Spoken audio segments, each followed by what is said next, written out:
Hey, welcome to UFScotland, the number one place for UFS in Scotland and the UK. This is episode 3 of our podcast. Today I'm joined by our regular cast, Murray, Connor, and we have our special guest, DK, our recent Premier Store winner. How you doing, DK? I'm doing good, thank you. How are you, Scott? Oh, I'm doing great. How you doing, guys? Not bad. I like how you went to you guy first. Well, it's just a special guest. So, to begin with, we're going to give DK a small interview on his recent Premier Store win, his first Premier Store win. Pretty chill. Best of many. Let's get started. So, what got you into UFS?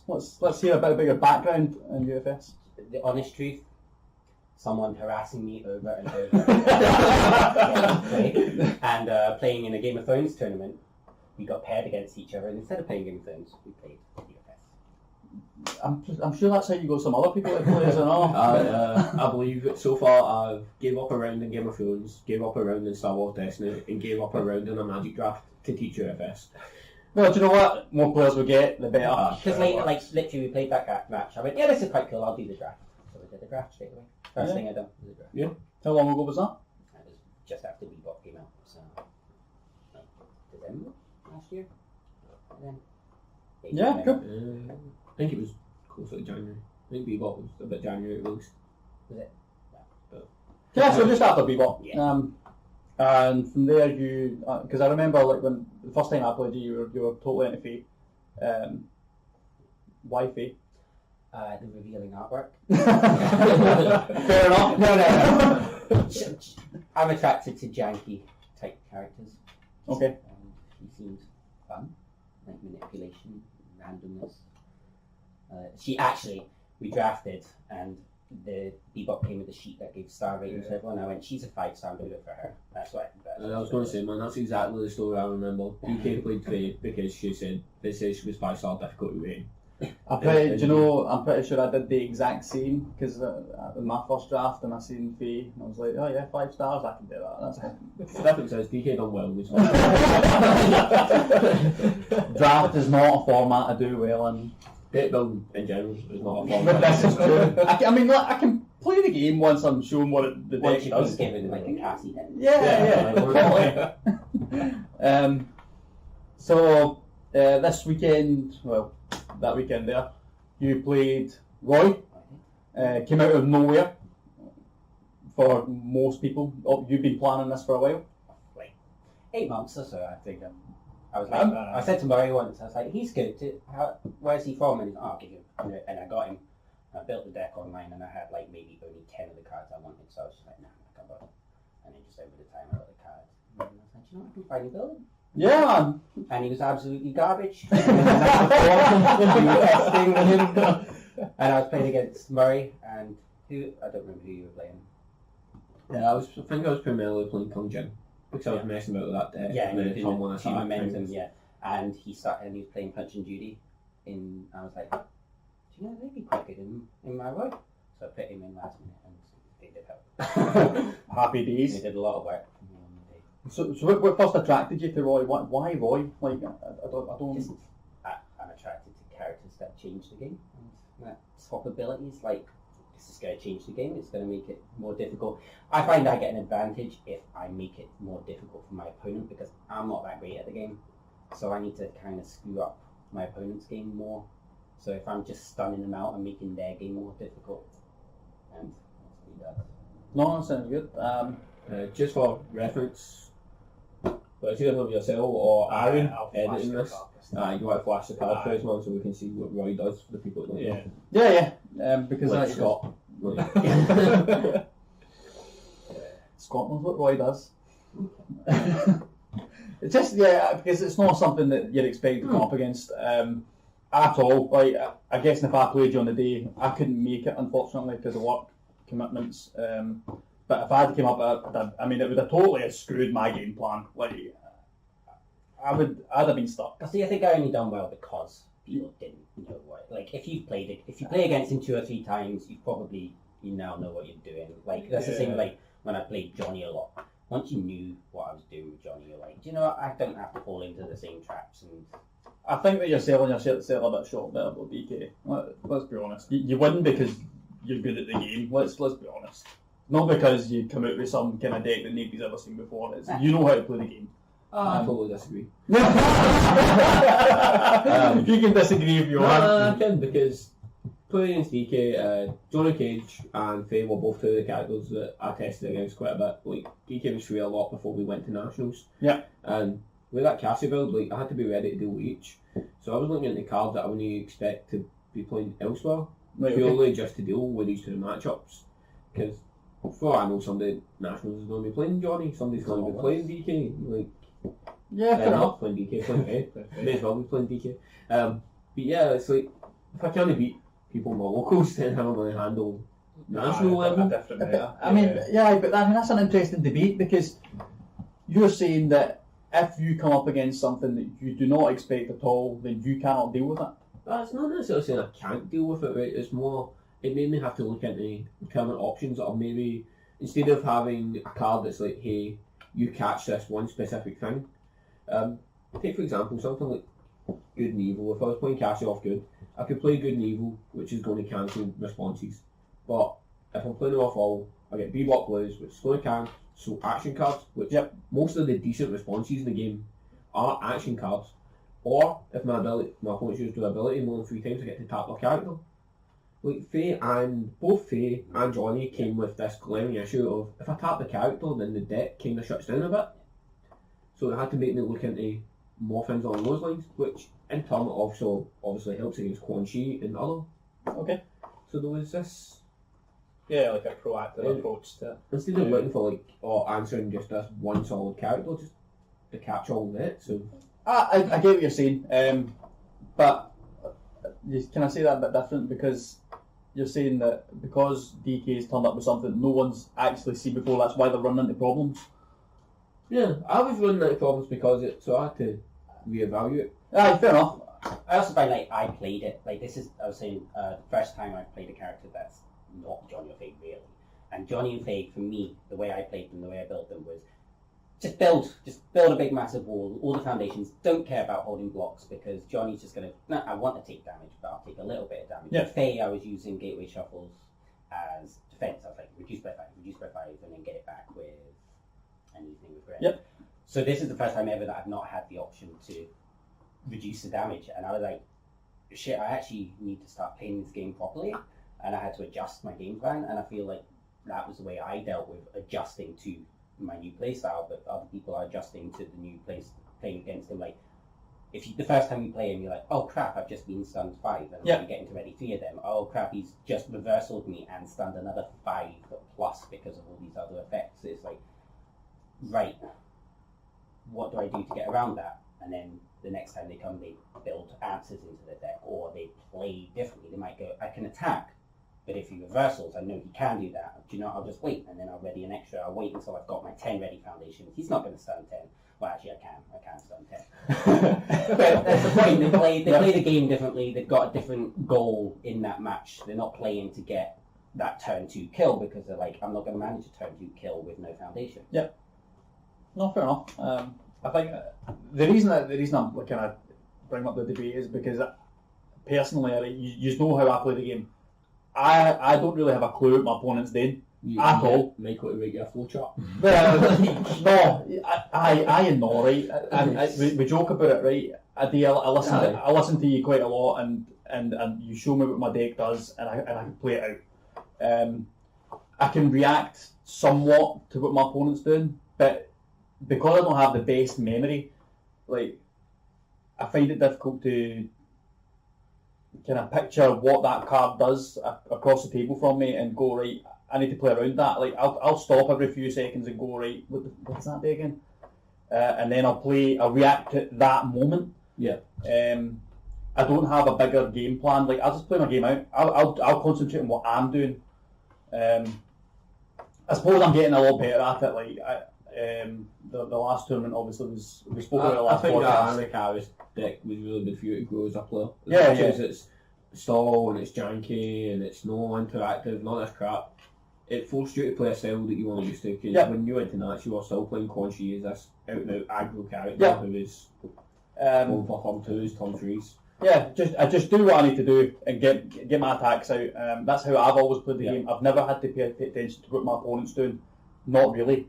And yeah, like you're saying, we spoke about the last podcast about how I grew and I started noticing, right, he's got that and he's ran out of low attacks now, so I don't need low blocks, I can just pitch them. See, that's why I said like I was kind of the opposite. You're like, I'm just worrying what I'm going to do, not go worry about my opponent. I'm like, I want to make sure my opponent can't do what they want to do because I don't feel like I'm good enough to beat them otherwise. Yeah. So like, if we were against each other, I'd be like, you're not going to get to do what you want to do, and you're like, well, I don't care what you do. Pretty much. So like, I almost walked into a trap. I played against it was you, Connor, with Akuma. I had 2 health. Yep. And I played my Nutcracker, and I was about to stun 2, but before I did, he faded me. Yeah. But then I realised that on his foundations, he had the one that when I used the keyword ability, I burn for the rating. Powerful. Yeah, I had connecting the. No, it's the other one. It's the other. 2-4 Bison rare that punish you for using keyword ratings. That'll get flashed up on the screen. Thank you. Commanding submission. So if he didn't, It's if he hadn't faded me, I was literally about to stun 2, and then he would probably gone, okay, what do I stun? Read the card and go, oh wait, you're dead. Yeah, okay.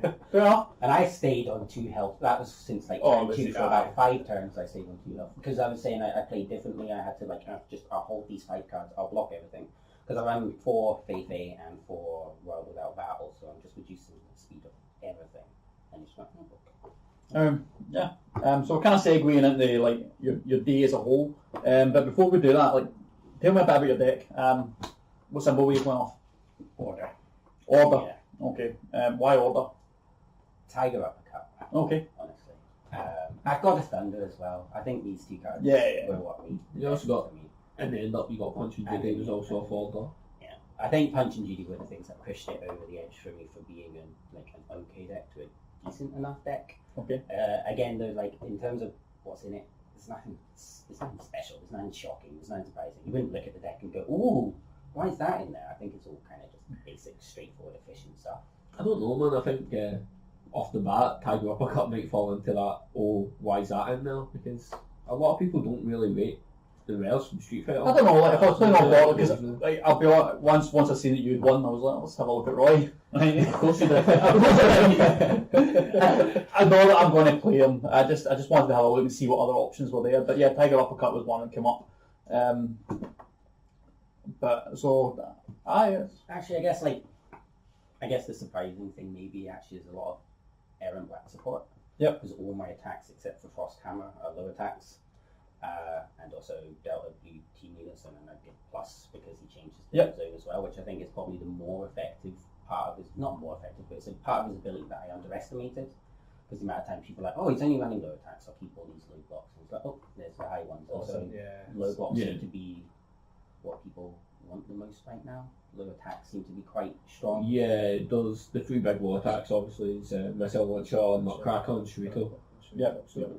So low blocks are a little bit more valued right now, so they keep holding them in, and I'm like, weren't that high? Stun everything. And then the next one, the thing about Punch and Judy that I think I did the most is I could happily have run that without the punches, just the Judies for that plus 3 speed, because once I've stunned them out and I'm coming in for 6 speed, I'm like, if you've got a 0 block, then you might be able to block if you check 5 and tap your character, otherwise you're not blocking this. Yeah. And I'm like, that's all I need, that extra speed, because there's not much speed pump I found in order when I was looking to do. The World Without Battle does it. They can flip and give me plus 2 because all my attacks have, or are at least given stun by my character. Yeah, fair enough. When I looked at him, I was looking at him in Void because of Air Max Teleport Punch. Okay. Yeah, I just thought, like, just for fun. Like, I'm not saying it's going to be absolutely superb, but yeah, my opponent plays an attack, and I'm like, he's playing turn 2 attacks. I'm like, nah, put that back in your hand. Here's a teleport on stun 3. Yeah. So it kind of stops the early game, I think, if I have it in my hand. That was about the only thing that I could come up with. But see, that is quite good. But I found also Nutbreaker, Johnny's Nutbreaker. Nutcracker. Nutbreaker. It's Nutbreaker. Nutcracker See that if you play that on attack, which against Craig, you can. I got 3 of them in my opening hand, and I was like, "This is not a good opening hand," because I think I also had like a punch. But I was like, but if I actually have any, so I'm just like, I'll build 2. He'll build a couple. That'll be my first attack. Stun 5. Okay. Next turn, build a couple more. Oh, and stun another 5. Oh, and stun 5. So for 3 turns, I had locked out his foundations. So I was like, you know what? I'm happy to start with 3 Nutcracker. No, quite right. And then it's also got Breaker, so it's that on order is like either, yeah, I'll block Breaker 2. Also, here's a reversal with stun 4. So it's like, your next card, this is your turn's ended pretty much. Yeah, fair enough. I didn't look too much into Void myself. There were a couple of foundations that I really wanted to put in Void. Don't really remember what they were now. But in terms of attacks, I just felt it was a bit weaker. Yeah. You're probably right. Like, what do I know? To be honest.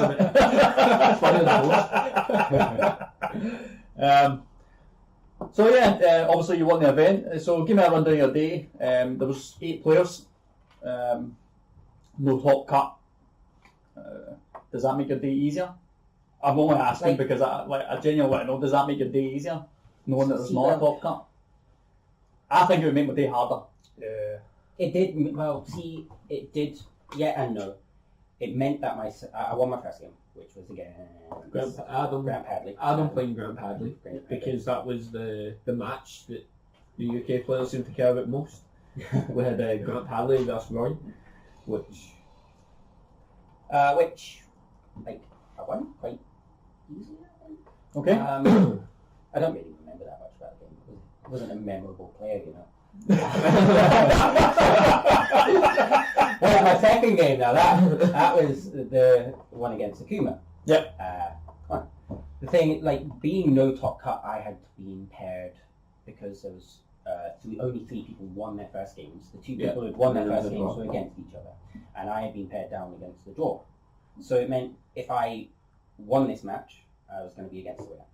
If I tied this match, I was also going to be against the winner.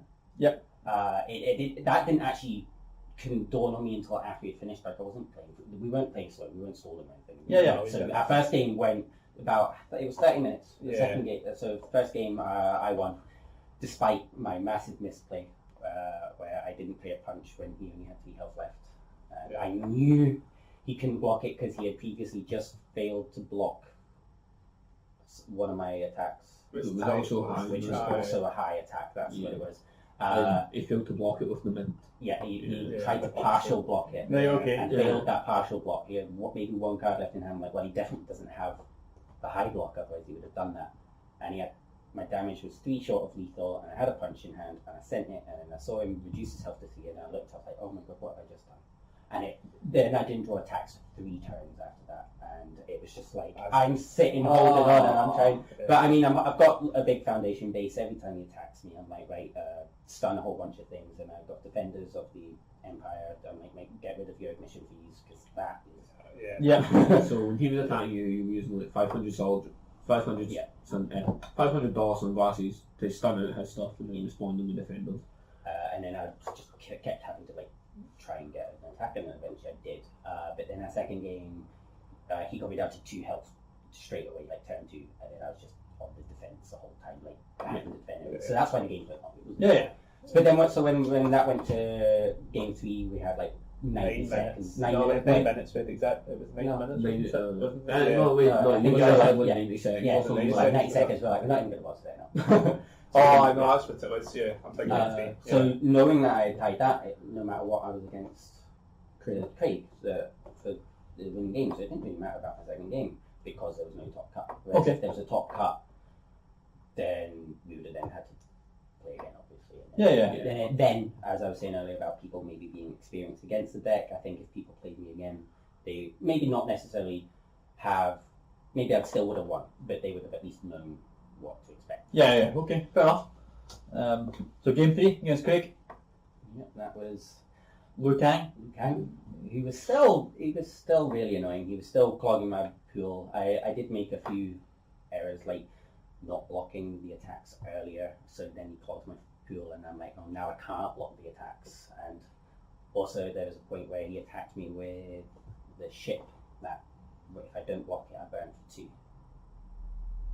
Is it a ship? I don't know. What we It's thinking of? 4 made for 4 or something. 4 mid for 4. If I do not block this, I use 2 vitality urban shower. Yeah. Oh, right, okay. The same ship is the only thing I can think of. Yeah. Ship in it. So that wouldn't have been Lukang, that must have been your Adam game. Because the Lukang definitely wasn't Spartan or Symbol. Is it not?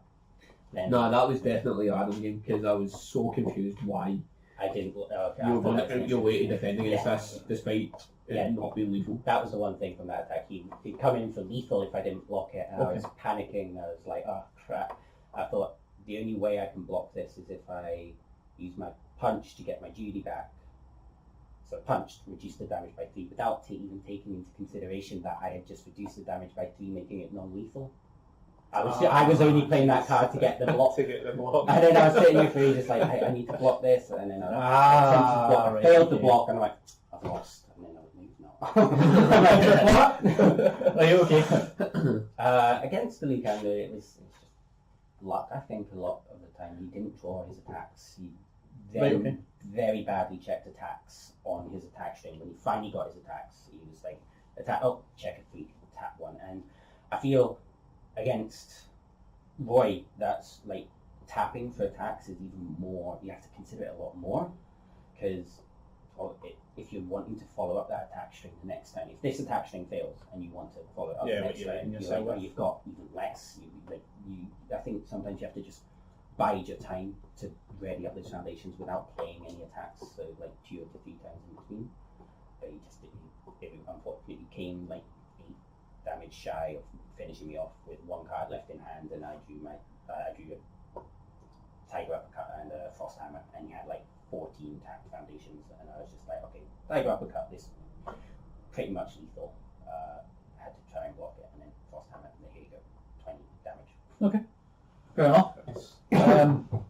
Obviously, I wasn't there. Like last podcast, we I'll not say we slated the new Lukang, but we did say that he was kind of useless. But I believe on the the day, bot was the only one that was playable was Quan Chi. Yeah.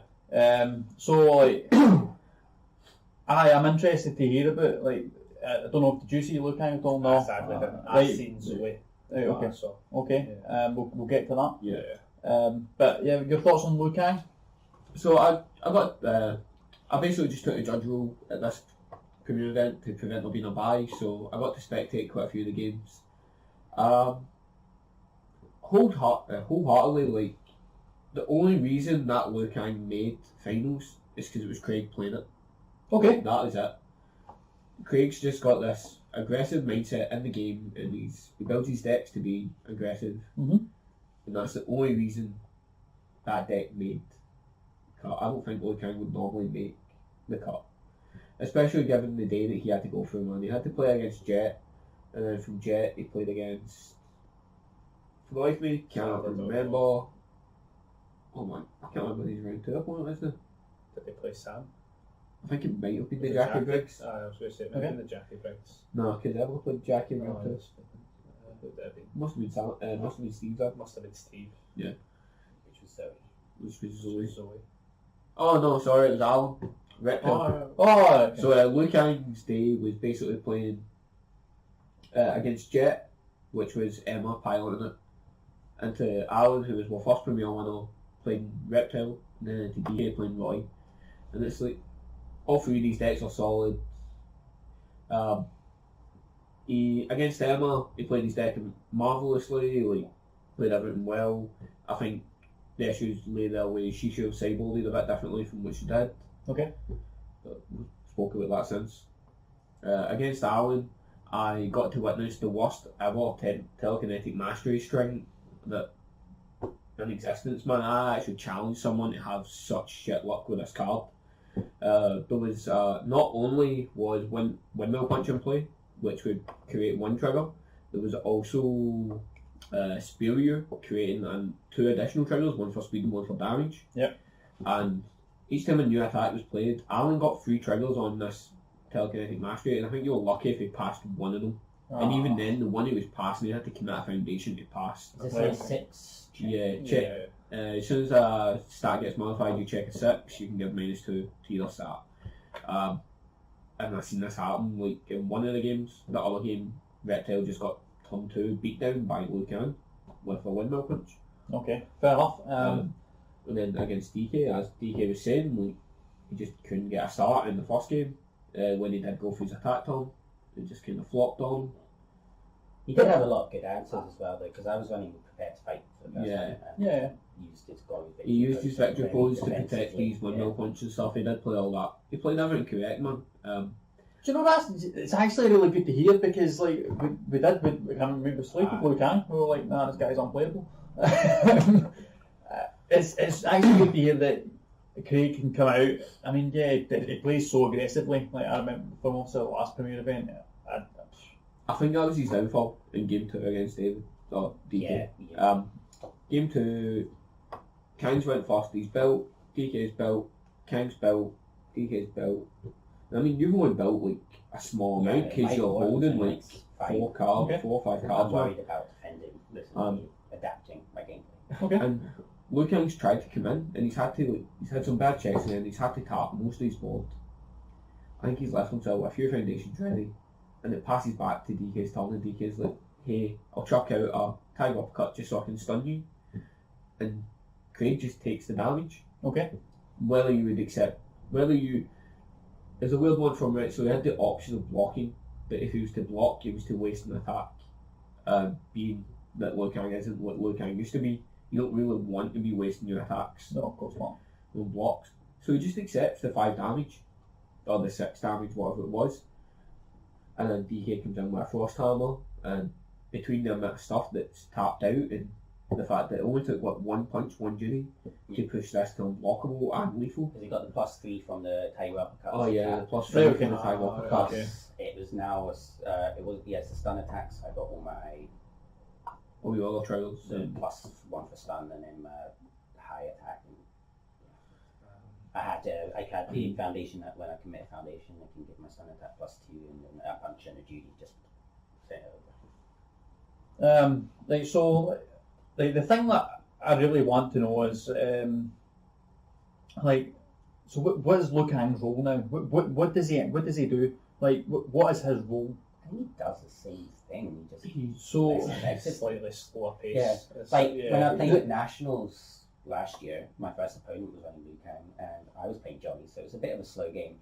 Half an hour, literally 30 minutes, was spent on my opponent's 1 attack turn.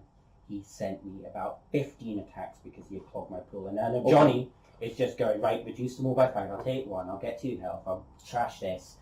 But I still lost in the end because you can't stop 15 attacks. No, of course not. But now he just absolutely can't do that, so that game plan is gone. Right, But okay. he's still effective at doing card pool clogging, and he can still get extra attacks on demand. Okay. Kind Well, of. that's the thing. I don't think as much as Liu Kang's got weaker, I don't think his attack package just had to change to accommodate this. Okay. It's not like it's kind of like we talked on it briefly about Quan Chi and how I don't believe home imposters are the way to go anymore since you can't look them as much as you could. Yep. There's no massive difference to his game plan. He's still going to fill this role. Is he going to be like king of the combo characters? I don't see it. I think Takeda's definitely. Takeda's always kind of been sitting there in the wing waiting to take that mantle, and I think this is his time. But that being said, 20 health is intimidating to some people. Like that's 2 hits in most games nowadays. So hell, that's 2 missile launchers. Like coming in, that's, especially with Soul Calibur coming in as well. So like the question that I now want to ask is like who's king or queen of the card pool clogging? Is it Lily or is it Liu Kang? So purely because Akuma is where he is at the moment in the meta and stuff, Lily shouldn't really see play. Yeah, okay. I've played that matchup. I was planning to take Lily to one of the premier events. I play tested quite a bit against Emma. And literally when you play against Akuma, you may as well have a character on the sideboard because you're blank.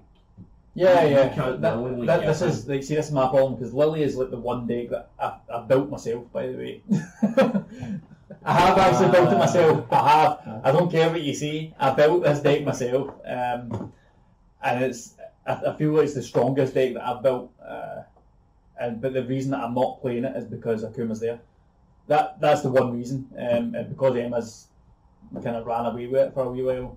I think we're starting to see how to play around them now, because we've been beat. Block with foundations. Well, we've been beat. We've been beat so much, I feel like it's easier to play around it a bit more. But I think that's due to practice. I mean, Lily will come in at one point. I'll win an event with Lily. I think you might be a wee bit too late for that, mate. No, not at all. Not at all. Lily will come back. I think that character that plays the character is going to change Akuma's play. Taki? Yeah.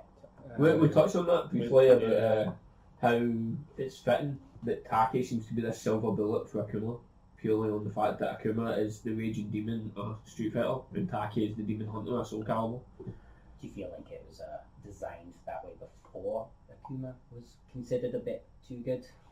I think Jasko kind of has been better planning and works. Like, they know that things are going to be a bit of lore connected to it. That's why they won't ban characters that are like. Hell man, it wasn't that long ago everybody was screaming Spike 2 needed ban. Yeah. Then we got Quan Chi and realised that Spike 2 didn't need ban, Quan Chi did. We'll get to that. That's coming up. That's one of our topics of the day. But before we get there, I want to just hear about Connor's day. Because Connor's been doing quite well recently. I actually can't, as I've said to Murray, that I can't complain. I placed third. Made a bet with Adam, which was he had to play Grant Padley. No sideboard characters allowed, and I wouldn't play Goro. So I went Akuma.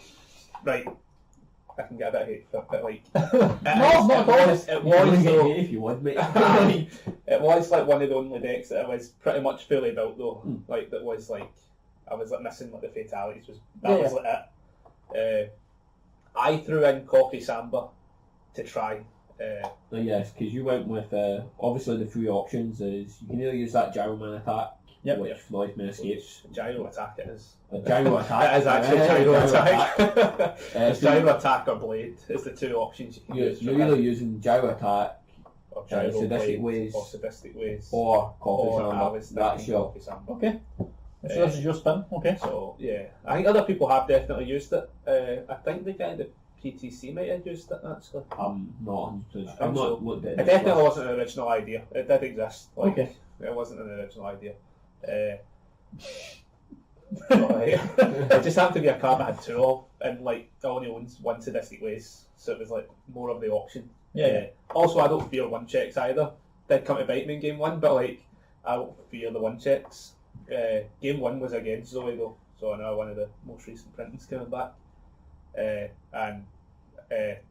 Game one, I checked the one on like my final attack. He had no blocks. Okay. I was going to check the one that can eat the face downs from the power pole and stuff like that. Had it in the bag. Checked the one.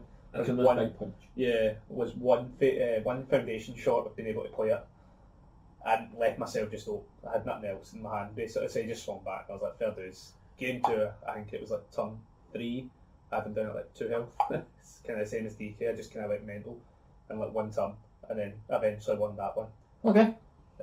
And then game 3 we ran out of time. Who are you playing game 3? No, it was I mean game that one. This is the first set. Yeah, so I was one of the first. That was the draw. Right, the okay. first round. Okay.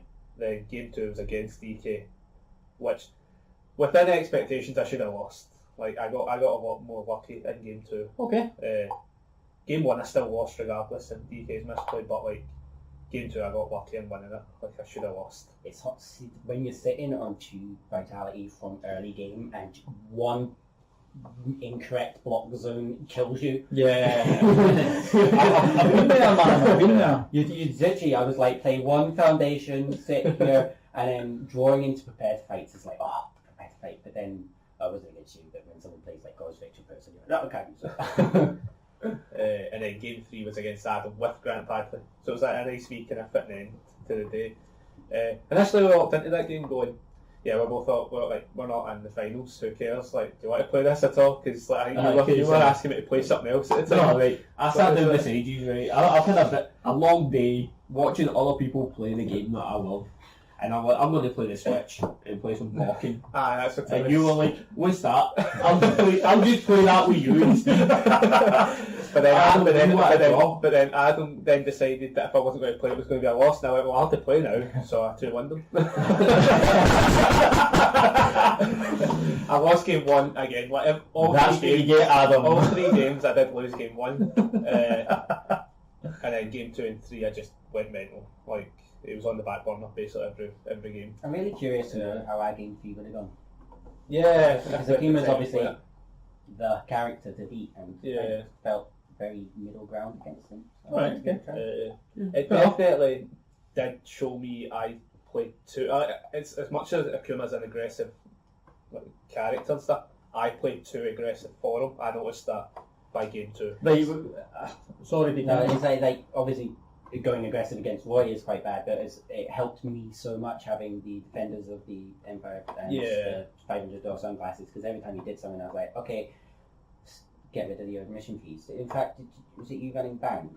No, someone banned my sunglasses so that I can do that, not the defenders. So Yeah, I would do that. I was like, Wait, so if you've got so you've got sunglasses in play, you've got defenders in play, your whole plays could bang your defenders.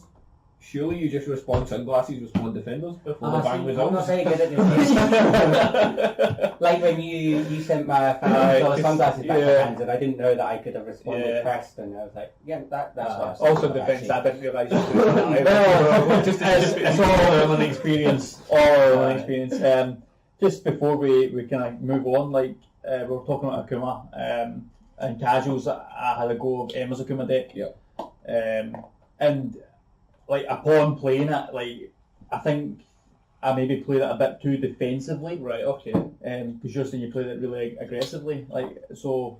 I feel like maybe I played it a bit defensively, but then I was up against your Cassie, and because I've played your Cassie as well, so now I'm seeing what both decks do, and I'm like, if I throw this attack, then I can't really do anything because blah is in play. So, I mean, like, upon playing Akuma now, I'm not as scared anymore. Like, I feel that now that I can see exactly what is in the deck, I can play around it. As I was saying in like a group chat, if you play a character, you know exactly what your own weaknesses are. And therefore you can exploit those weaknesses against other people. Like, as I said, like, Bang completely destroyed my Faye and my Johnny, so therefore I had to build in things to prevent the Bang. But therefore, if I was to ever go against the Johnny, which I did at Nationals, I'm like, I know exactly what I'm doing. I'm not throwing this attack because I can't boost it to do anything efficient now, so there's no point. I'm just giving you a build. So keep until I've got a bunch, or keep until I've got the boost effects to damage through. But I mean, I didn't have any real answers for Johnny in that game, so I did. But actually, it's time, I think. But that's the point. Like, when you play a character, you know what you're looking out for, so it's easier to beat them once you've played as them. Fair enough. We'll take a short break. Come back and join us when we talk about Soul Calibur and what we're not looking forward to, and actions and assets. Actions and assets. Are they worth playing? See you in a bit. Welcome back to UFScotland, the #1 place for UFS in Scotland and UK. So we just talked about the premiere event there. We're now going to go on to characters. Should they be banned? Can I just segue a wee bit? Yeah. I've just noticed on the video stream that like we've got these 3 lovely nationals maps. See if the rest of my squad done better, man. That could be a row of 10. Just put it there, like, I tried to what I did to you, man, because you at least. My opponents all stalled me out, including this one. No, that was two. So you screwed over 2? No. They screwed me over, right? Because I swung in with 8 attacks, they went, I can happily block all 8, and I went, no, you're not going to do this, DK, I'm supposed I to didn't win. block any of them, I'm refusing to let go. You made sure there's no damage. All these multiple punch walks. No. I'm pure You like flicker. metal with 8 attacks. No, see, and all it's I've, glorified. no, all I've, damage. all I've taken away from that is Connor's Crude 2 of it is out of Top Cut and singles. That's all I've taken Because away if from I had that. one more win, I would have got top cut. Aye, me too! I might have been top cut if I'd won the games as well. But you knew you weren't gonna. I know, but I couldn't. I couldn't. I um, just needed more people to lose that were playing Goro. so, well. anyway, Nice way. so we're going to go on to the characters. Should they be banned? Personally, we all know my stance on this because at Clunchy, no. That's simple as. No, they shouldn't be banned. I feel like there could be other workarounds. However, the way that Jasco's gone around it with bringing the most recent printings in and bringing them back at some point is pretty good for the game.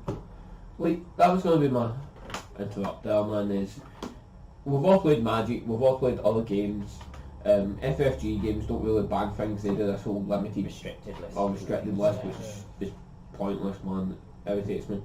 But if you're going to ban something because it's overpowered, then Jasco's doing the right thing. Well, eventually they'll bring it back, they're just going to tweak it. Yeah.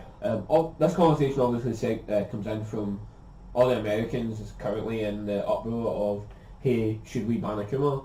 Quite frankly, I like Kevin Broberg's approach of if someone's asking for Akuma to be banned, then themselves should be banned from like having any form of discussion.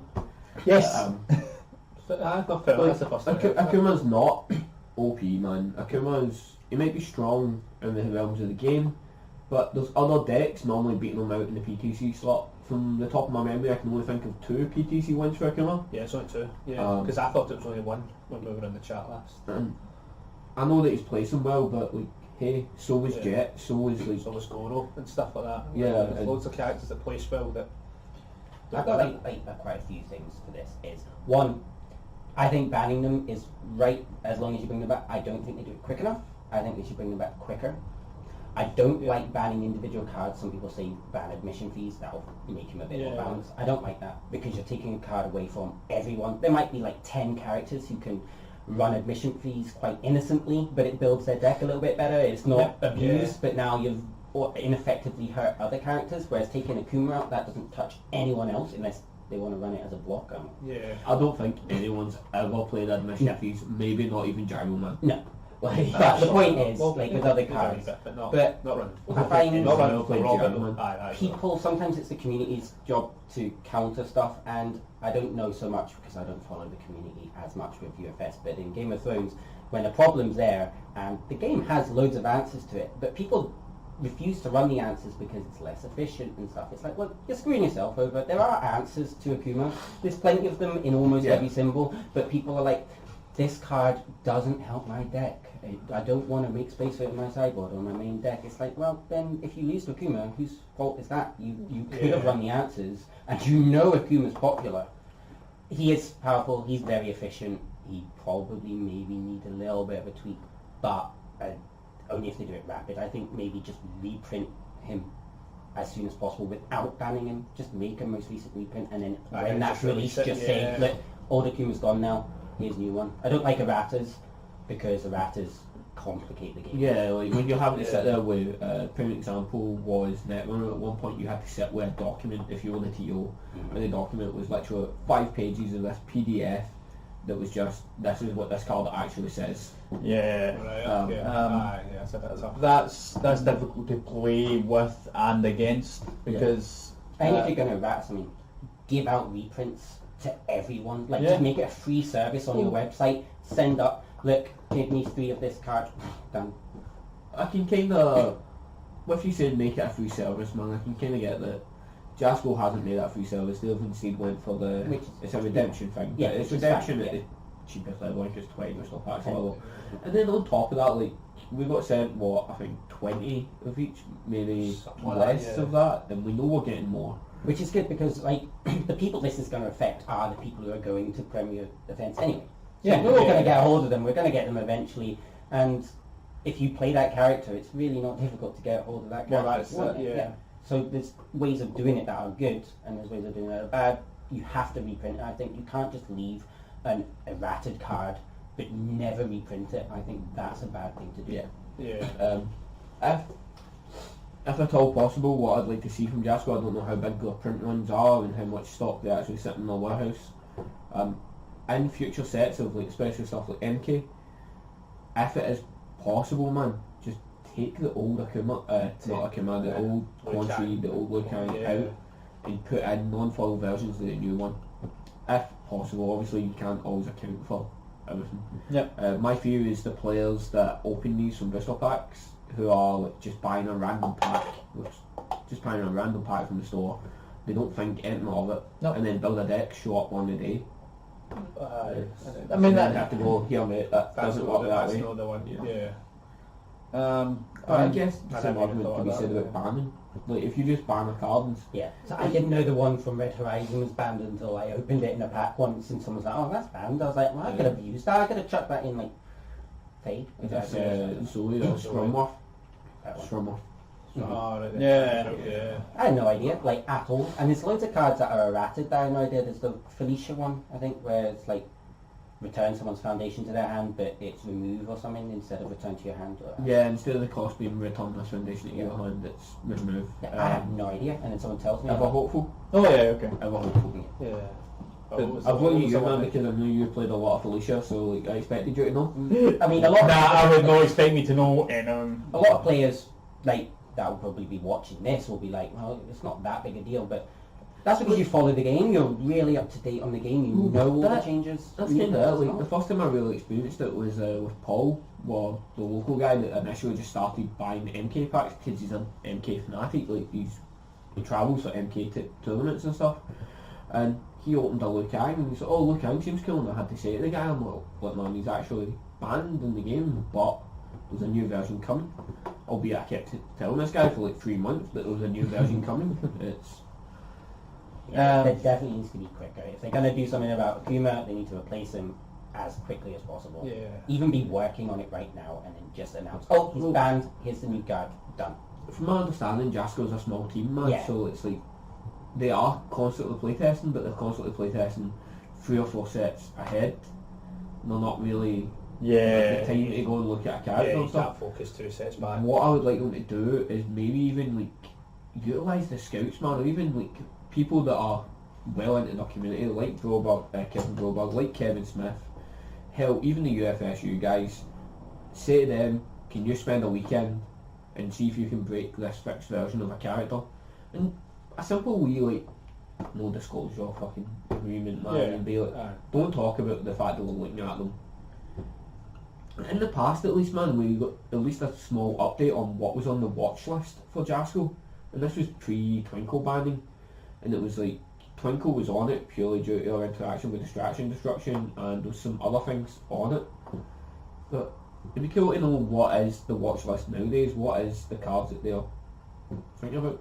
Yeah. Or even to know that Jasco cares enough that there is such a thing as the watch list.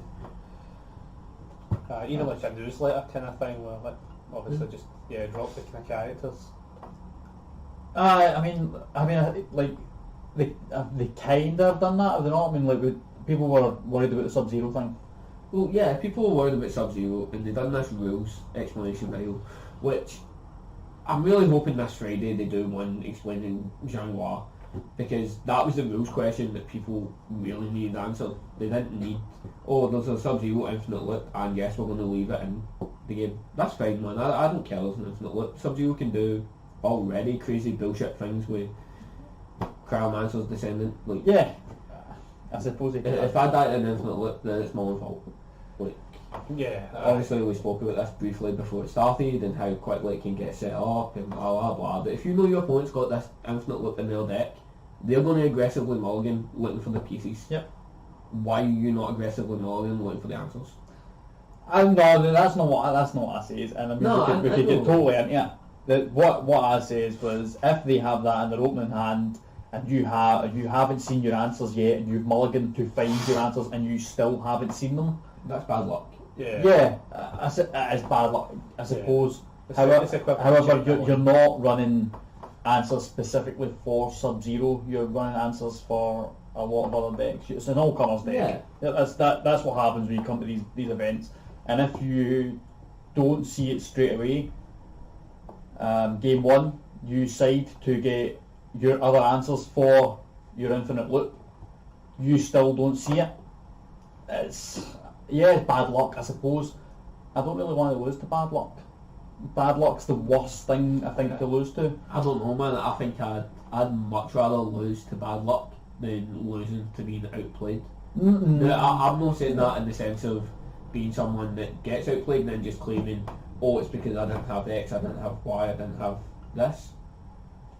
But I lost at a national level to Mike Hardman because Mike Hardman seen the stuff he needed to go top 2.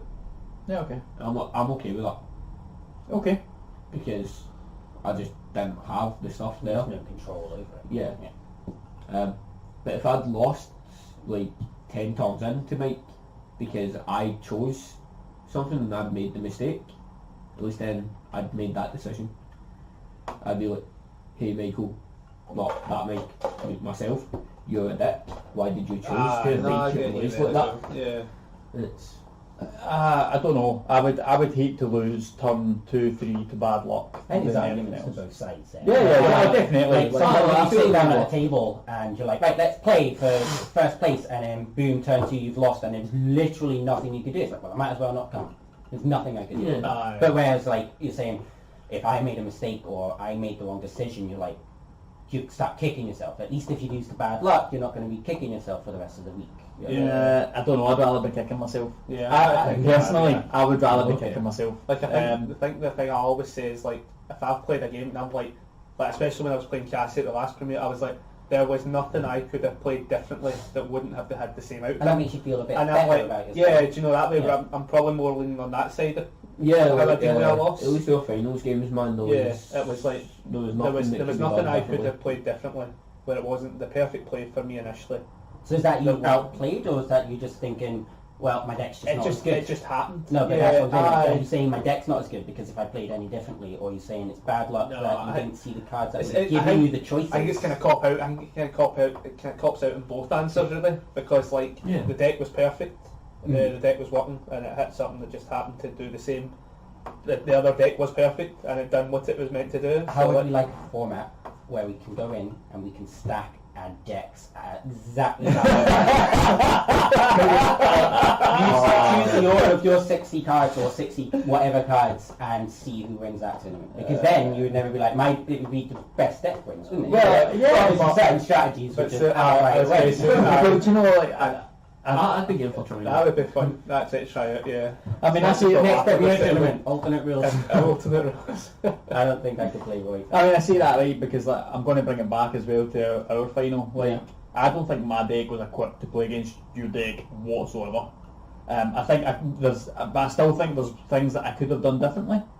I can still look back and go, no, I could have did this instead, or I could have done that. And do you know what? I prefer that because then it's my decisions that are affected. Yeah. Like, Rather than I'm not saying it's a case of going, oh, my deck just couldn't do it, and that's it. Because at the end of the day, man, like hell, I played Splash Women recently, and I won 2-1 in my games with Splash Women. And you still laugh about it, right? But that was literally game 1. I got decimated. Like my opponent done everything he could to draw the game out. Hell, I tried to discard 2 to heal 2 twice, and both got answered with a revoke. Like, I bumped myself so badly and then just died. Yeah, okay. Game 2, I fought tooth and nail. Don't play Splash Woman, mate. Splash Woman's awful. Like, Jasko, I'm gonna please make that errata Splash Woman so she doesn't lose 1 health at the start of each turn. Hell, I would settle for 1 health at the start of her own turn over, like, 1 at the start of both, man. Like, Yeah. but game 2, I fought tooth and nail so that I could at least get a match win on this. And my opponent, kind of when he realised he was losing, took this attitude of, oh well, game doesn't matter, we're sitting in your flat, Michael, it's a casual throwaway game. And it's like, nah man, what are you doing? Like, because I'm actually here having to fight and try my Actually, all Yeah. to fight out with this deck. And then I'm not going to turn around and go, oh I got beat because Splash Road was awful. I'm going to go, like, I tried my hardest and I done this. Like, Yeah. There's no reason resorting to, oh, it's a meme, or oh, it's a throwaway, or oh, I wasn't trying, or oh, my deck's just shit. You always have this option. No, definitely. There's enough randomness in the game where Yeah. within the single deck can't win. I always like to play characters that aren't considered great or good because that's where I get my fun. Like, I don't like I know playing we talk efficient about things. I know we talk about Cassie a lot, man, but like putting it that way, I was playing Cassie when she was like considered fucking B- tier or whatever. But Cassie's a boogeyman. Like Yeah. I'll be honest, she still is. She's still the boogeyman. I hate coming up against it. When we played the Anacaris match, realistically, like, the only reason I played is because there was an odd number of players that day. Yep. So Cassie wasn't going to show. Yep. You knew that the deck wasn't really designed for it, but you did have things there. Yeah. Oh yeah, definitely. You just couldn't handle it at the time. It Yeah. was- But I prefer that loss. I prefer that loss to someone comes out and goes, "Yeah, I've got this combo." Like, you can't do nothing about it. I win.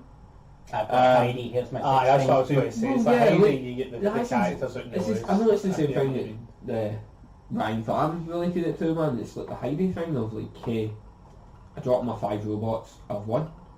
And realistically, man, okay, Sub-Zero you need what, 2 foundations? 3 foundations? 3 foundations. 3 foundations and an attack. Yep. Preferably the throw, the Lilith throw because it's a throw. Yep. Yeah.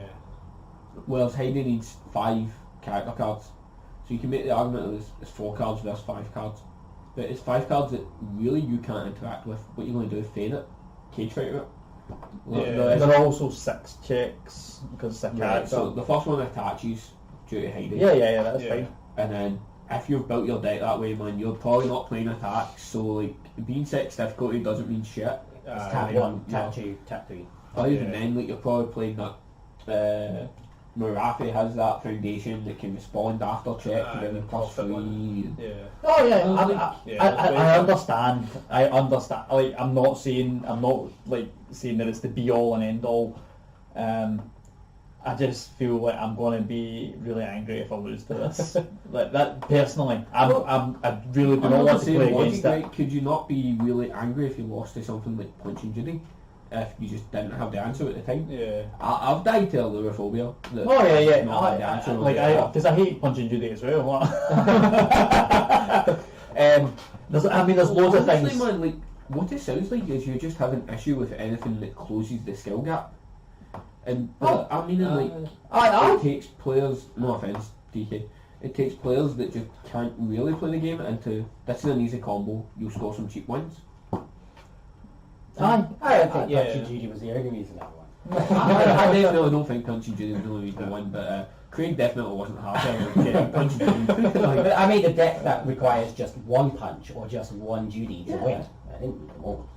I didn't even want punches. It was just Judy I want, and can't get them anyway. It's unlike you not to want the punch instead of the Judy. Like it. Punch. Oh man. No, but, like, you know what I'm saying. Like it's a 4-card combo. They can see it turn 1 and beat you turn 2 quite easily, and that I hate. That it's just something I really dislike. I'm not saying that. So, in the same concept, right? What about things like the Kotal Can deck off Evo I was playing for a while? Well, if your character health was 20 or lower, I could kill you turn 1. Yeah. And that's with you going first. Yeah, because Fair enough. that definitely was happening. Like, I remember sitting down to Adam's Natali deck, and he's like, "Oh, I want to try this new deck," and I'm like, "Okay, mate, like, And then are you sure you want to go first?" Right, I'm going to try it. Fair enough. Fair enough. You've got arguments. I get it. I just don't like unlimited combos. Like I don't like those kind of loops. I don't like It ones that always- give you infinite something. See, I That's see the the infinite side of things kinda does go, is that a bit too far? I don't mind Obviously. loops if there's more Yeah. interaction, It's or like- it's less, this loop is giving me an infinite win, or this loop is giving me exactly what you need to win. If it's something that's slightly minor, like an infinite loop that increases your check to an infinite. Yeah, So your that's next fine. check is going to be, that's Uh, not fair. This is going to Like, give me a win. what was it? Is it Scorpio? Am I right? Scotsville can draw infinite Yeah, cards. I don't mind that. You can draw as many cards as you want. If you draw infinite cards, you actually lose the game yourself out. No, but you can draw as many cards as you like. Yeah, but Yeah, that's fine. logic, you could give infinite damage with a similar situation. Yeah. Yeah. Look, obviously it took extra steps, but now they've just made it more efficient. It's Like, I don't know, man. Like, I guess we'll have to see. at the 2017 Nationals, I played against a guy that, for life of me, I can't remember. I'll need to Google your name later, man. Sorry. But he was playing Eva, and he was playing the tech sphere loop to give infinite damage. And yeah, man, he hit me later like 2 or 3 games, but I never felt cheated. I never felt like, oh, you didn't deserve that win because Yeah, okay. You have to work for it. Yeah, but I do get like sometimes working for it is like getting this card to read for the game and do all that stuff. Yeah. Whereas working for this loop is just shoot check, whatever, done. I've got my loop. Done. That was Eva as well, man. All Eva needed was an attack and an attack show. Okay, Yeah. fair enough. Yeah. Don't get me wrong, they did fix that text field loop, so maybe I'm a little bit biased to. I genuinely didn't care. So I mean that kind of brings us on to like what we're not looking forward to. So I mean that's what I'm not looking forward to. That one card coming into Sub-Zero, and yeah, it's an infinite loop. Because I can see it getting played. Bang, yeah, I know. I know there is answers. I'm not saying that there's not answers. There's lots of answers to That's it. a slow answer. Yeah. Win before they get it. Before they get the I'm combo. not saying that there's not answers to it. Targeted commit. What I'm saying is, if I don't see those answers, then I'm beat. No, don't do that. I mean, the way I see it is, it's different to like an opponent's coming in. He's got 6 attacks in hand. He has his foundations built, and he's coming in with those 6 attacks. The way I'm seeing it is that if he's bringing in all those, saying I only have mid and high blocks, that's totally different to me. Totally different, because I just haven't kept the right blocks, or you know, it's more the interaction you get Yeah. from it isn't the same. yeah. The reason I like it, the reason I like UFS is interaction. That is it. And if I cannot interact with this loop because I haven't seen some card that stops his loop, I'm not going to play lots of cards that stop this loop. I'm not doing it, like, because there's other things I need to play against. Yeah. You don't need lots of cards. But if I don't see the one that I do need, You just need a higher percent than they have of their cards. So that you're more likely to see at least one sub answer, even if it's not a hard counter. The loop dies to a single revolt. I get And that. also like cool and focused. Doesn't matter if you've given it infinite speed. I'm not saying that there's no answers. No. I just, if I don't see these answers, then it's different to me I than mean, not being able to play a block, or different to. The damage and stuff, just even like a big cycle Well, you're in saying the pool. you instantly didn't stops keep it. the right blocks Yeah. or whatever. Well, like maybe you didn't keep the right card, like keeping a cool and Yeah. focus in hand. Yeah. So like, why don't you treat it the same way? You're like, okay, I didn't keep the right answer.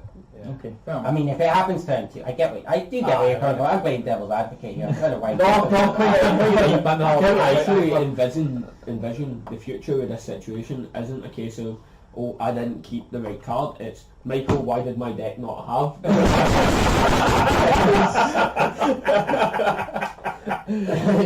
I tell you what, like, I'm just going to play Sub-Zero. That's infinite. Infinite loop becomes a thing. Chuck 4 answer cards in your sideboard, 5, 6, 7, 8 answer cards in your main thing. I'm just not happy about it, right? And everybody can tell me that I'm worried about nothing all they want. I'm just not going to enjoy this You don't want to matchup. chuck a whole bunch of answers in, right? But the answers that you would need to counter it are decent answers in general. A cool and focus. That's a good card in general. Revoke, that's a great card in general. These are cards that you should be running in your deck maybe anyway. So it's not like, unlike countering Akuma, sometimes you're having to chuck more niche cards in to deal with this, which might ruin your game plan. Chucking in a few revokes is not going to ruin your game plan. Not at all. it's not. Not at all. No. What I'm saying is I'm not going to enjoy this matchup. No, I get That's it. it. Yeah. Like, I'm just not going to enjoy it. So moving on for this stupid look, man. Like, what's everybody else not looking forward to? Because I feel Scott's going to have an and you did this road. For me, it's the mill characters, Nightmare as well. Yeah. As much as I probably actually want to play them myself. It's, as I was saying a bit earlier, like, you've got to change your game plan. Like, you might be coming in here for a turn 2 kill or whatever, but now all of a sudden, oh crap, he's milling like some of the support for Nightmare can lead you to like discarding 20 cards a turn from the top of your deck. You know, like that's going to get to you rapid. Yeah. Especially if they're running things like fatalities and stuff.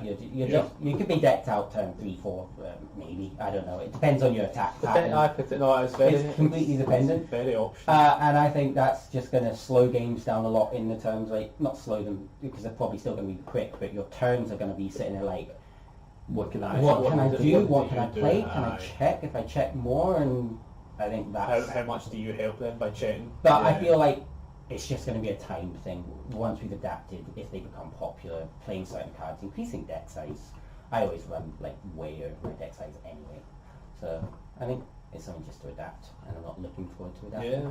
No, fair enough. Yeah. My answer was kind of the same. Mine's just the kind of cop out. Because I'm looking at Nightmare and Aswell right now, I'm like, the mirror match is what I'm not looking forward to. Which I know is always the cop out answer though, because you don't ever want to play the same person across from you. Like I totally get it, but like in the kind of circumstances with milling out, it could be like whose combos hit first. I feel that's the if I continue to play Roy, I'm not looking forward to playing against Safita. Yeah. Because I feel like she's going to turn my ability against me. I mean, I'll probably be stunning her too, but she's probably going to do it better. Yeah. I'm just going to be helping her by far. Yeah. Yeah, the two characters I'm looking at currently now is Aswell and Nightmare, so they're both mill, so I don't really want to see Sit milling against them. Sitting against the table, across the table. I'm not really too fussed about anyone else. I still Taki maybe. Taki, You will be. I don't know. Yeah. Taki's not Sorry, Taki. Taki, she's the clear on the card pool. I think she's still a wee bit nervous about her, but not worried as such. Mine's just for a bit of a dumb reason compared to a lot of these. Zhanghua, I am not looking forward to the amount of people are going to explain the actual trigger on Zhanghua too. Right, okay. I didn't even think of that, yeah. Yeah, like from my judge's point of view, I'm just not looking forward to that. That's going to be that's going to be a cause some process. headaches, man, and like... What was the final ruling? That you could step back to each one in reverse? No, the way it works, after getting one ruling from Ryan, or from Fam, and then getting another ruling from Fam, and then having some wee guy argue with me about the ruling from Fam, so I had to clear up the English in the ruling from man. It was like, they block, she responds, plays an attack, then the opponent gets to respond, play a reversal, the reversal resolves first, then her attack goes, and it's like, come on, so her attack will be in the pool, and then the reversal happens. This attack goes before the reversal. the reversal the goes reversal before Reversal the goes attack. before this attack, and then we go back to this attack, and then if that's blocked, and you can already see the headache it's going to create. Yeah, like we're even just and then talking on about top of it, like man, like when you've got the head judge of the game saying to you, lol, that's the simple part, like what if there's multiples? And it's like, mate, like gonna just do a video on this. Hopefully they just don't print this character, you know. MRP already. I want it banned day one, and then you want to come out as the promo for the set. Well, the interesting thing with the set when it drops is there's a PTC the following day. Well, is it legal? The interesting thing with the set dropping is with every other set drop, mostly I don't think Street Fighter or Starstalkers had it, but there's been like a day one clarification / errata. Yeah. So I'm looking to see if there's anything that... But as far as I'm aware, it is legal, isn't it, for that next PTC? As far as I'm aware. Unless they come out and say otherwise, then I would assume so. I know that Because the day it drops, yeah, it's legal, FFG so. has a 2-week window. And so just like Pokemon and I don't know about that. So, unless they say, well, they probably do. I might just have not noticed it. But as I say, like that was the only thing I noticed was that there's like a PTC the following night. I was like, and let's be honest, right? Some people are going to open enough boxes and maybe create a wee cheeky deck. Well, I think that's the issue, is the next PTC afterwards not actually at Rochester or the store that Rochester's tied to. I believe it's just called Rochester. I'm pretty sure that's what it is. So surely that store's locals are going to benefit from, obviously they're going to open a lot of product anyway for the online store. I like it when product becomes even the guys that it makes it more wild. Like you come in and it's like everyone's all what we're playing against is all new. There's none of this, like, this person practiced the most, but then it argues the people who practiced with... Yeah, set. like, Yeah. people Proxy proxy and decks. stuff. It's been I kept saying I was talked going to about. do it, but I've been sidetracked with other projects. Yeah. Of course. No, of course. I don't like the idea of proxying to practice. I'd rather. I don't even like what cards are proxying in, cards and then that do it that way. are out already. Like, I didn't even like proxying Tiger Uppercuts from my Yeah, place, so I but- didn't build it until I got them. Yeah, that's the same for me. Yeah. I hate borrowing cards as well. I'm like, I'm in that's that boat now. That's a subject for another day because We're all in that boat now. we know how I roll. So yeah, I'm going to move on to actions and assets. Man, I forgot there was another topic. There is another topic, yeah. Actions and assets. Are they worth it? Because coming in, obviously, Soul Calibur, I'm sure people are looking at what are assets, with all the weapons being an asset, everybody having some sort of action. Are they going to be worth it? How many are we going to be running? What's your thoughts, guys? I'm most My excited. thoughts are the back with Okay. I am most excited for them becoming really strong, because they are very strong. Yep. And people to bitch and moan about them and not include the answers that there are many of printed, and a lot of them are quite efficient. Yeah. I can't wait for that. Like, Yeah. people saying, let's ban actions and assets. Like, no, just run answers, Yeah. because people like to complain. I think think- people love. Oh yeah, everybody loves a good one, right? You just heard me. Aye. Just heard me moan about Sub-Zero. So I've been shouting on our group chat, Herald of Germania, because I play Air. Because I play Air. Herald of Germania is going in my deck. Like, I'm playing 4 copies of this bad boy. I don't care. This is I what. don't actually know what that one is. We'll flash that up. Flash it up. So it's just remove an asset. Is it? I need to bring it up Is it like an myself. action, an event? It's a foundation. It's a foundation. And Yeah. is it removed to get rid of an asset? I think it Yeah, yeah. Because I was looking Flip. at Yeah, World of Indying Flip. stuff, and there was this one random asset that was really expensive. I didn't know why, and I think it was just like commit, flip an asset, and that was it, or something like that. I need to look it up because I was like, I want Oh, was that the astronomy? Oh yeah, so spawn, Yeah, flips the form remove one of your opponent's assets. that. Nice. Yeah. That's it. Yeah. Get rid of an asset. Like, But it is removed, but whereas that tower was like just constant, and also like hacker extraordinaire, which Yep. I should have used. Yeah, I'm glad that I'm back here for you mentioning Hacker Extraordinaire. Watching you swing into an attack turn against Adam when he's got a swordfish in play, and Adam, DK commits a foundation, gives stun free to use punch, and Adam instantly goes, oh, swordfish. And it's like, mate, what are you doing, DK? You've got a Hacker Extraordinaire sitting in play, You you've didn't got the say this, momentum. like yeah. I didn't make comment, right? I threatened to hit him after the event. Like, It wasn't until like 4 turns later that I was coincidentally using the hacker extraordinaire just to draw a card that I read the rest of the effects and went, oh, he's got a swordfish! Flip that! purely because I remember speaking, man, maybe like 2 weeks ago, and I'm like, dude, put some Hacker Extraordinaire in your deck. If not, for just now, assets are going to become a thing. Yeah. And it's... And I think it's definitely going to be improved. The thing I was saying earlier is assets. They look strong. They look great. They've got a lot of them have very good checks on them. Oh yeah. Hanya is going to be great, but finding the space. As I was saying, I found earlier in the games that we played the weekend, when I started with an asset in hand, I didn't really want to play it because it's not doing anything. My asset being the defenders of the Empire and Hanya. Early game, I'm not tapping you out, you're not doing these attacks, don't usually happen turn 1 or 2, but I need foundations. I don't need this right now. So if you start putting 6, 8 assets in your deck, you've got a lot of cards that might help you during attacks, but they're not going to help you get the attacks. They're not going to help you defend the attacks. Oh yeah. Except there's a couple that can be defended There's a from the couple, pool yeah. and stuff, and there's a couple that might do effects like reduce speed and draw cards and all this stuff. They are good. But how much do you block up? And it's the same with the actions. Yeah. It's I've been kind of struggling with that with a few. Not the nightmare ones. I limited it to 5 was my number for actions. I want 5. 3 copies of Soul Edge and 2 copies of Psychedelic Mushroom. No, that was the assets. That was the assets, and there's 8 of them, which is why I limited 5 to the actions. No, what I did for like my builds when it was Psychedelic Mushrooms and Soul Edge was I went 2 Soul Edge and 3 mushrooms. Okay. Is So what that's I if think. those copies of it. Yeah, it's basically. I was trying to really limit myself because like my initial builds were hitting like half my deck was like blue or green, and I was like, all right, this is no good. Like this needs to get fixed. Okay. So I went with 5 and 5. So like the max you're seeing is like 10 of a non-foundation, and then I limited my attacks to 18. Okay.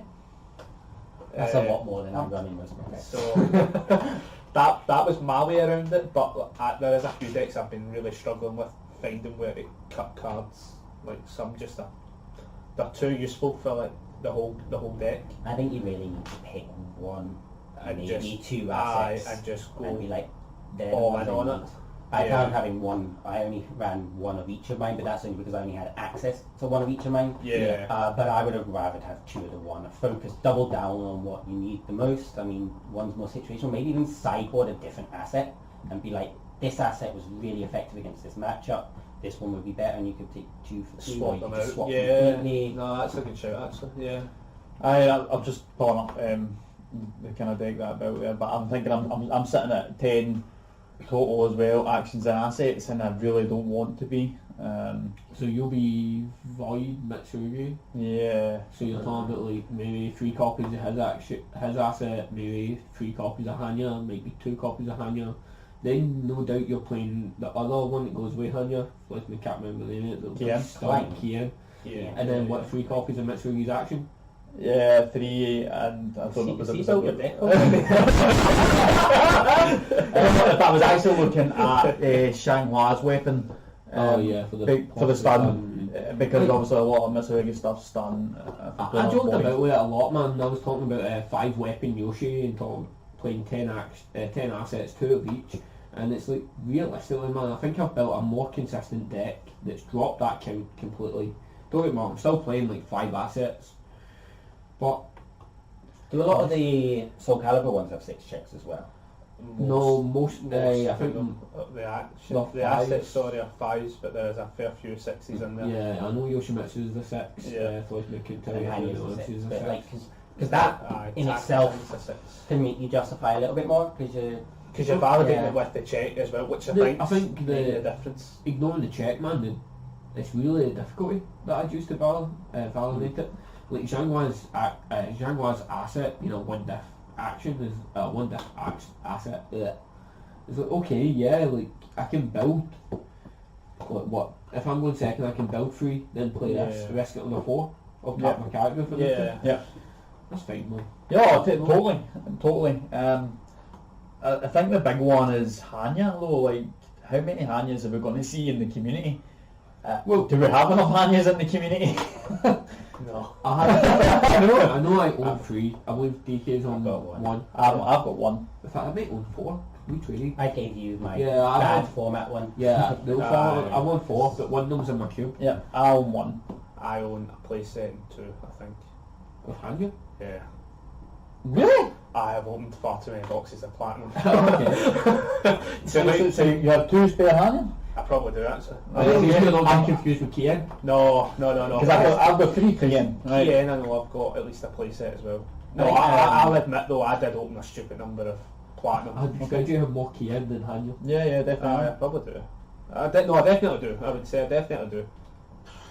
If I check, the way I always do it is if I check the pink folder I've got, it tells me what if I've got a playset, because if it's in there, Yeah. I know both are. Yeah, So I know I've got at least a playset of both. Okay. So like seed assets, Yeah. obviously we're going to see them played. They're great. Oh, yeah. That's But happening. Hanya is a card that if you utilise it and you build a deck with it, it's going to be great as well, because it's decent even if you're not running weapons to an extent. Yeah, Yeah, it's, running not, weapons it's, is it's just basically better. it's an asset that says break a 1 to your opponent's turn. But Yeah. that in turn, as long as the people are smart, is going to just increase all the asset hate, and it's going to Well, of course, even out, yeah. and then so running 10 assets or 5 assets or whatever, So- that's probably going to be like, oh, I'm running too many assets. He's just Yeah. flipping them all. And then if you don't even need assets, like you can always just throw in a cheeky, homemade explosions in it, just to stop them just to asset hate. That's If kinda you're what I not was playing thinking, off but, with it, I was speaking to Craig about this a bit, especially with his Lucan being built off file, and it's like, man, when all this asset support comes out, can you not just basically play the same deck you're playing, sideboard 3 homemade yeah. explosives, Yeah. And then if you're quick enough, you win it anyway because your opponent's having to take time to set up these assets. And if you're not, bring in the homemates. Yeah. No, that's my thought pattern for it as well. Because they definitely slow your deck down when you draw those assets early game. Yeah. You're like, I need these. I need them late game. I don't really want to block with them. They're really powerful. Yeah. But I don't want to build them turn one because it's not helping me. Yeah.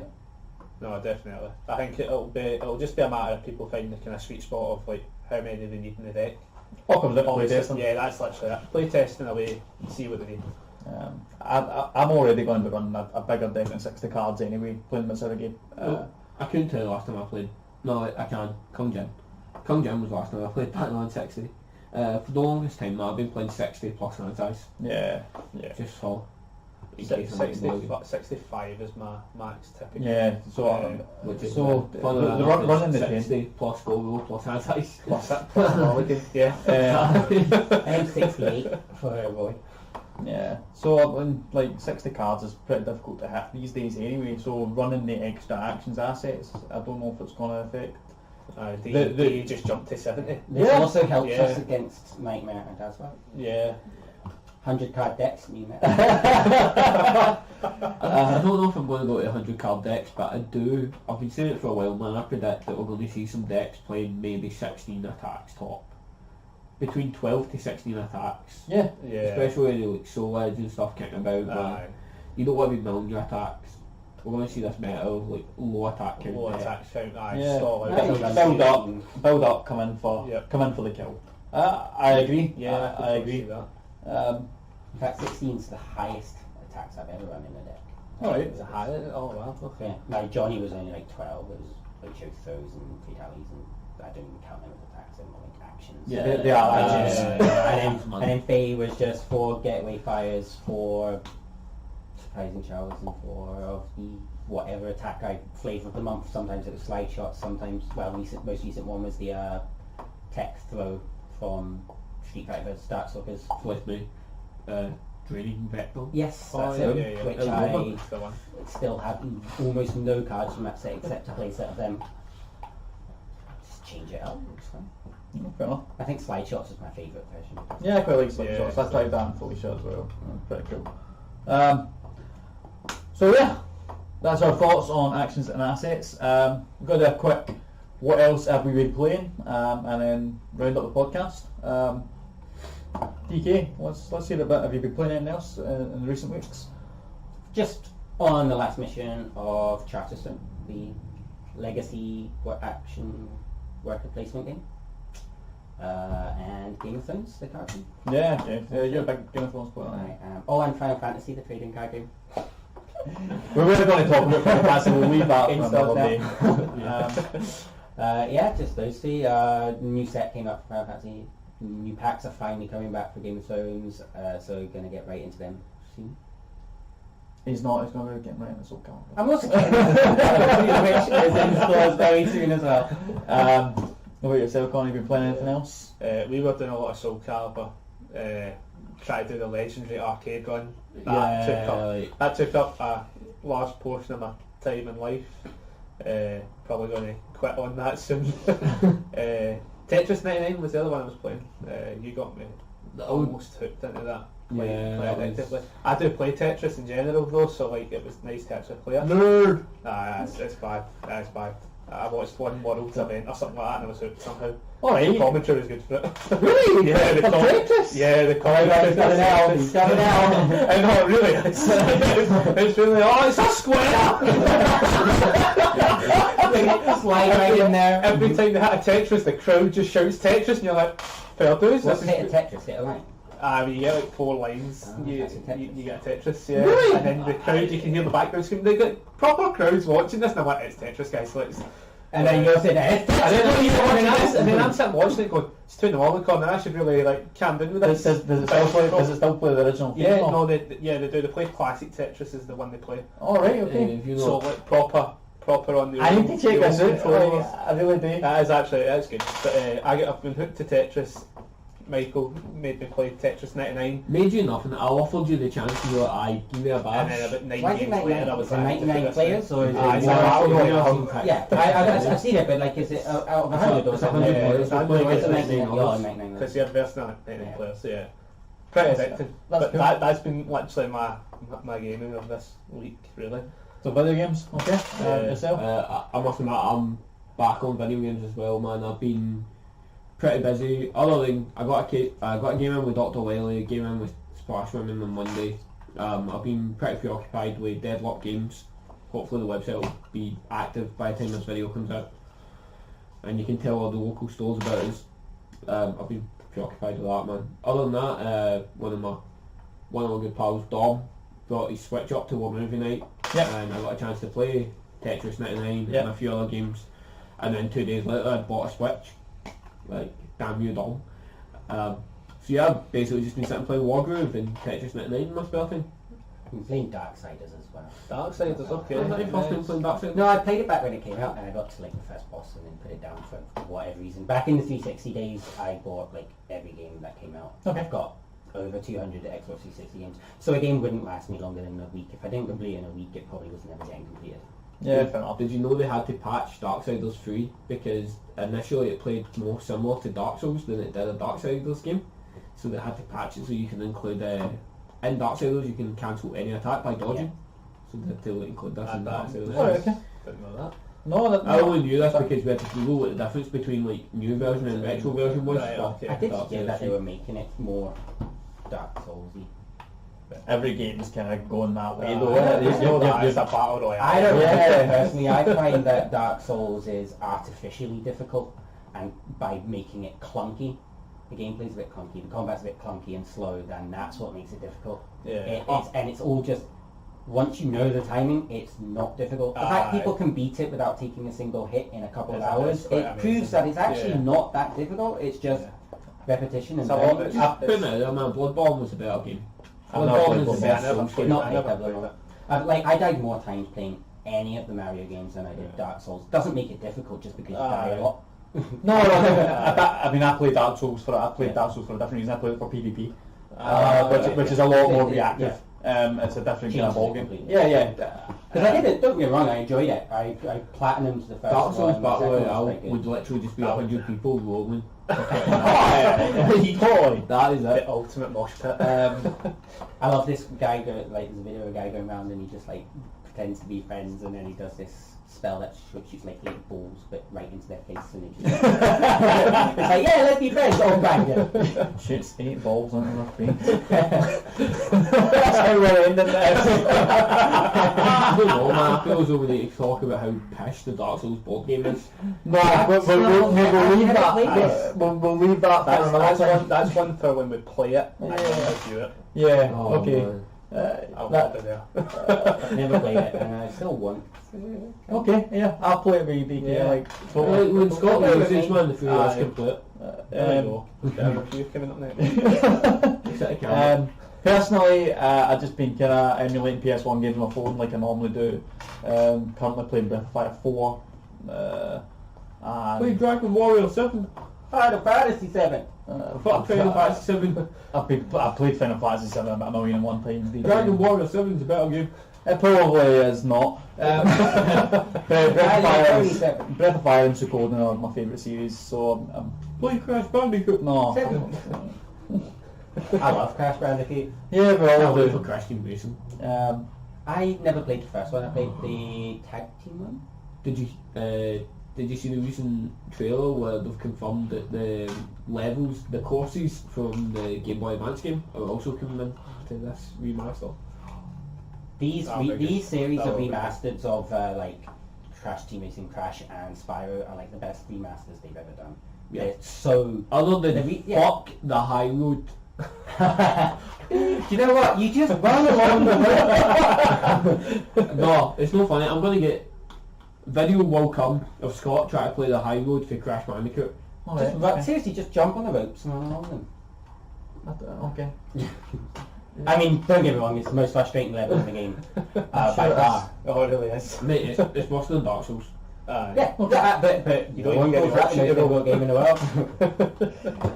Anyway, I feel like we're kind of moving away.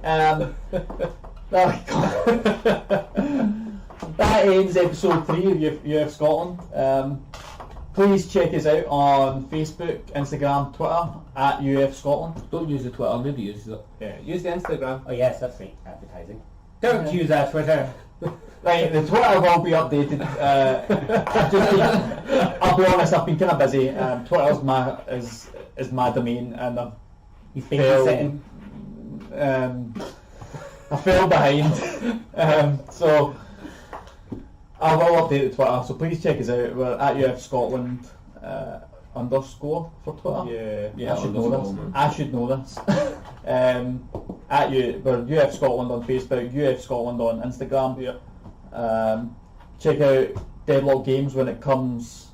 When it gets Here, Deadlock Games. We'll get links up on my YouTube channel. But yeah, thanks for listening. See you later. guys.